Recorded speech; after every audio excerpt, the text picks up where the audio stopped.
Okay, ceiling fan number 2, help requested. This is a regular remote unit. This is a remote receiver. That's the antenna. It said to plug the bare copper from the ceiling into the blue, the green and yellows, one from the receiver and one from the fan. I did that. Plug the blue from the receiver into the blue of the fan. I did that. Plug the yellow from the receiver into the black of the fan. I did that. Plug the white from the ceiling into the white from the receiver and the white, the white from the receiver and the white from the fan itself. Did that. Plug the black from the receiver into the black of the fan. I did that. It said if you have a red wire, it's probably because you had a separate light, and I did. So let's see.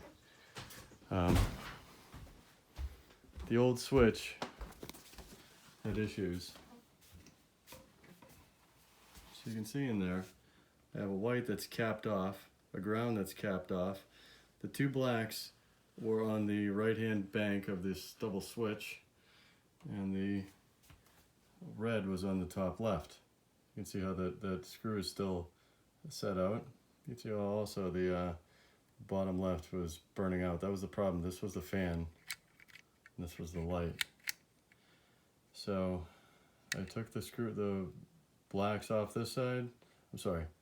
There was a black on this one, and I can't remember where the black and the red went on this side now. But I can't get any combination to work. The breakers are not tripped. But all I have is two blacks and a red to play with that's not capped off. Looking for advice.